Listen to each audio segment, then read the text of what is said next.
Bienvenue bien-aimés, aujourd'hui nous vous présentons la deuxième partie du témoignage d'Adolphe Moukounz, ancien occultiste sur les chrétiens dans les rencontres de pouvoir. Si vous n'avez pas encore suivi la première partie, nous vous prions de la suivre, car elle se trouve sur notre chaîne Ambassadeur pour Christ TV. J'ai rencontré un démon qui m'a dit, Lucifer a un plan pour toi mais tu vas commencer comme assistant d'un médecin qui est occultiste et qui fait de la magie dans le cirque. Vous apprendrez de lui jusqu'à nouvel ordre. L'une des performances de ce médecin dans le cirque consistait à changer le papier en argent. Il prenait un morceau de papier et le mâchait et quand il finissait, il retirait l'argent de sa bouche. Mais dans un cas dans le cirque par accident, il a avalé un morceau de papier. Puis son ventre a commencé à gonfler. Il a rapidement hypnotisé les personnes qui ne pouvaient pas voir ce qui lui arrivait ainsi qu'à son ventre. Après la fin du spectacle, nous sommes retournés sur la deuxième planète et quand nous sommes arrivés dans le royaume, c'était le chaos. Les gens couraient ici et là. Quand ils nous ont vus arriver, ils ont crié, les fauteurs de troubles sont arrivés. Le médecin a été arrêté et le verdict de cet incite dans le cirque a été la mort. On m'a dit de le remplacer mais le démon n'a pas réussi à me dire la vérité sur ce qui s'était passé. Plus tard je suis revenu sur Terre et j'ai demandé au sataniste Adonis qui m'avait initié.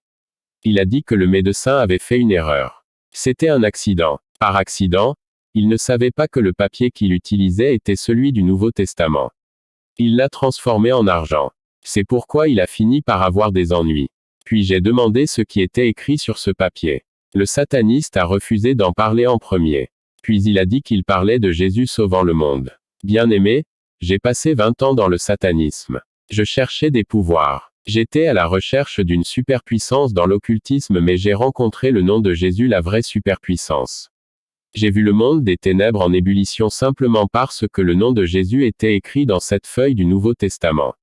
Les chrétiens qui lisent quotidiennement la Bible et invoquent Jésus se remplissent d'une telle puissance qu'ils causent des ravages dans le royaume des ténèbres.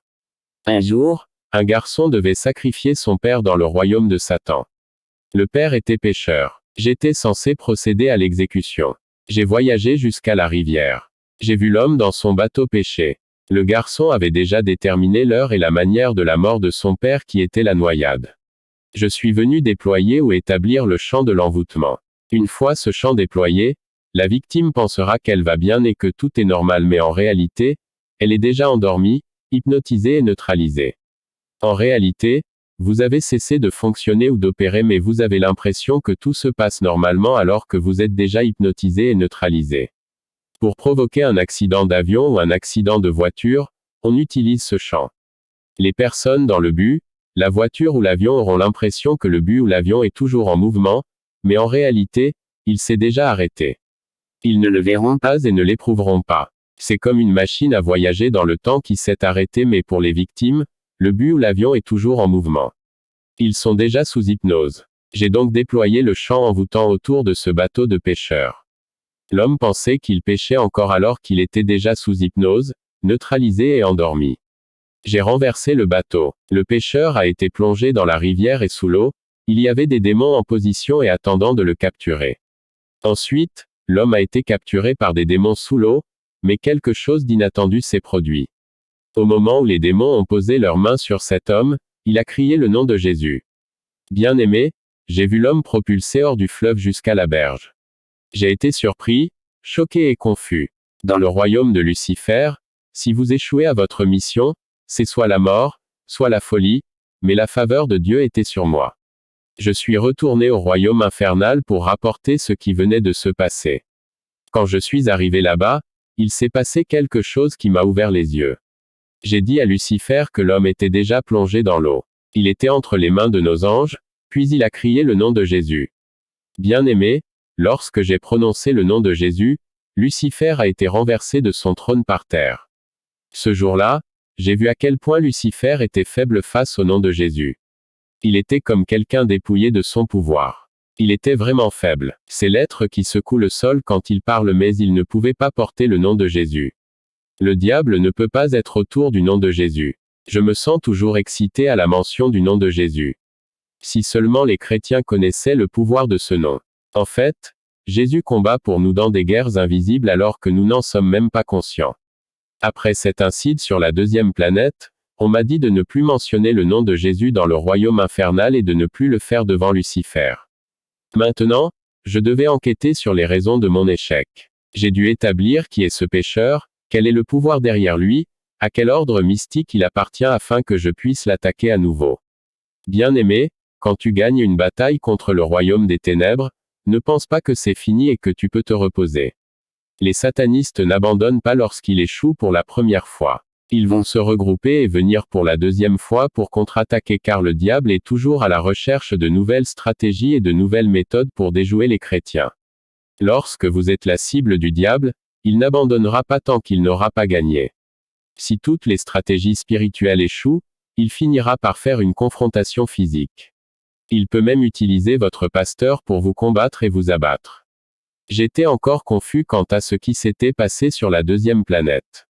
Le simple fait de citer le nom de Jésus a fait jeter Lucifer par terre. Il a dit, « Mon fils, ne cite plus ce nom devant moi. » Philippiens 2h dit qu'au nom de Jésus tout genou fléchisse, de ceux qui sont dans les cieux, et de ceux qui sont sur la terre, et de ceux qui sont sous la terre, 11 et que toute langue confesse que Jésus-Christ est Seigneur, à la gloire de Dieu le Père.